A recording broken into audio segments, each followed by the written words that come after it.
Hey,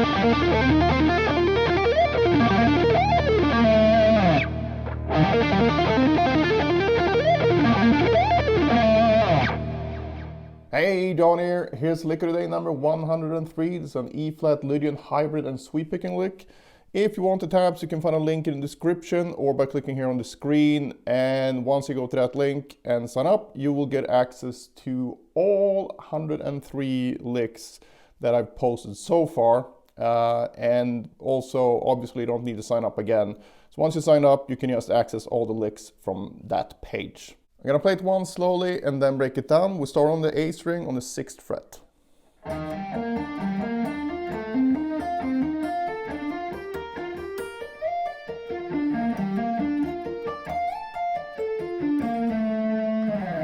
Alright, so this one uses the E-flat Lydian scale, and as with yesterday's lick, Lydian is just a major scale with a sharp 4, so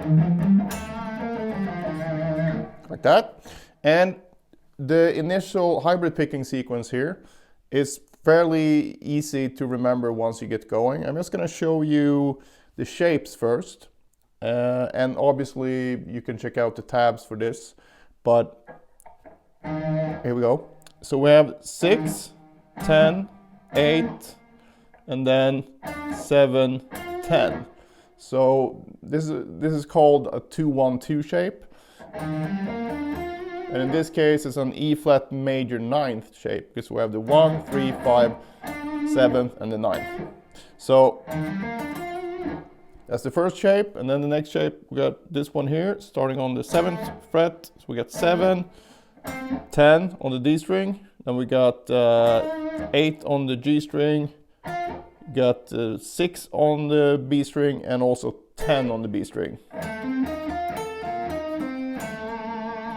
And this is basically an F7 shape. And after that we have this one, the last one. So it's going to be exactly the same fingering as we had from the D string. But now it's going to be 7, 10 on the G string, 8 on the B string, and then we got 6 and 8, 10, 6 and 10 on the high E string. And this is my G-7 arpeggio. Doesn't really matter though, because we're playing all of this in the context of this E-flat Lydian scale. So when you look at the tabs, I've written out these shapes, and you can see the notes in relationship to E-flat. So don't get confused when you see me writing out the F7, for example, and you see that the A here, which is the 3rd of F7, in the context of the Lydian scale, is the sharp 11, and that's what you're gonna hear. So sharp 11 and sharp 4 is the same thing. Anyway, so with that said, the way that I pick these, like this, we just learned the first one, and then it's gonna be exactly the same thing, just applied to these shapes we just went through. So we're just gonna do this. Downstroke, hammer on, then we're going to use the M finger and then the A finger. Then we're going to go back to the A string and go down, M, A again, and now a hammer. So it's kind of an inverted shape of the first one in terms of picking. So you have down, hammer, M, A, then you have down, M, A, hammer.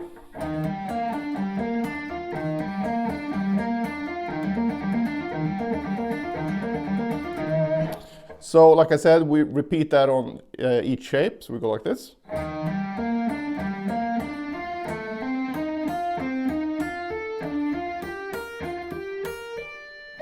And after that, we slide up to the 13th fret and go down this G-7 arpeggio.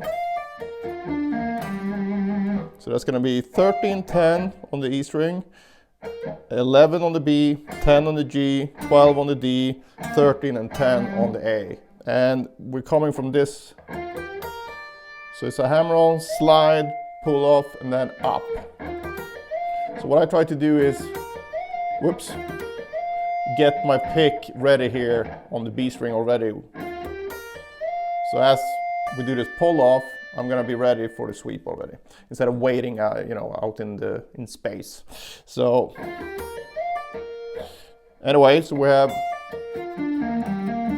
back up.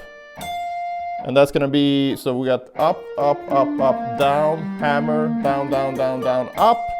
Again, waiting here on the B string, slide up to 17. And now we're gonna go down this B flat major 7 arpeggio.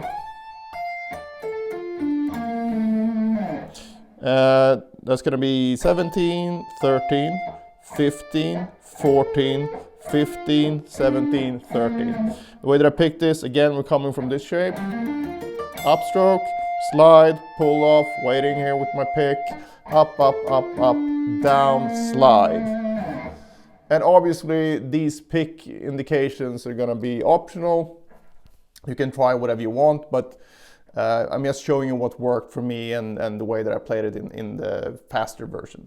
So if you find that, oh, actually I can do it this way, go right ahead. So I'm not saying how to do it, I'm just showing you what has worked for me. So I'm gonna play it again, slightly faster, and then give you some practice advice.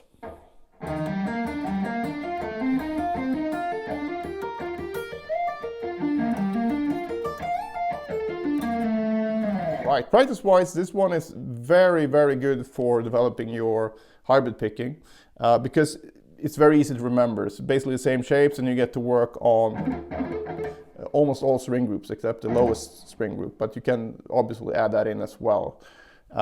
So again, I will just repeat these patterns. So you don't need to go between them at first, you can just start doing the first one.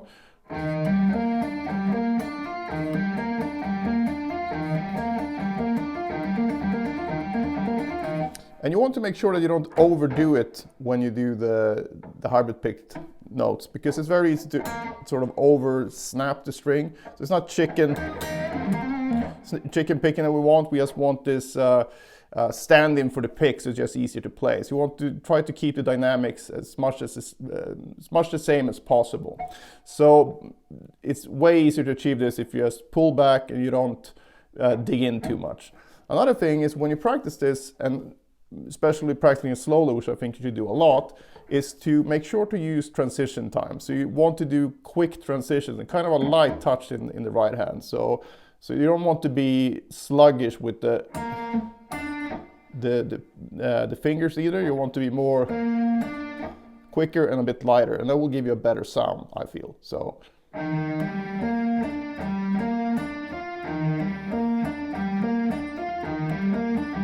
So you can see here, the whole point of transition time is that you play slowly in terms of notes per second.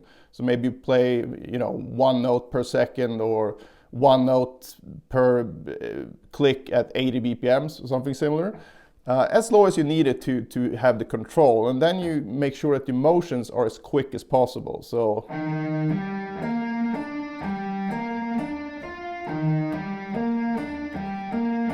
So you can see in both hands they're kind of almost robotic, but that's because I'm trying to move very, very distinctly. So.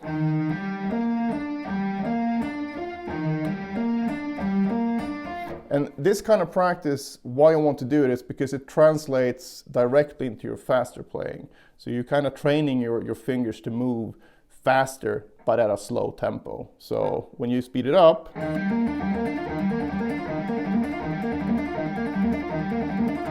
it should feel roughly the same. So this can really help you with your overall synchronization as well. So I love using this for pretty much everything I practice. All right, that's it for this one. If you have any questions, just post them below. Otherwise, I hope you enjoyed it and see you in the next one.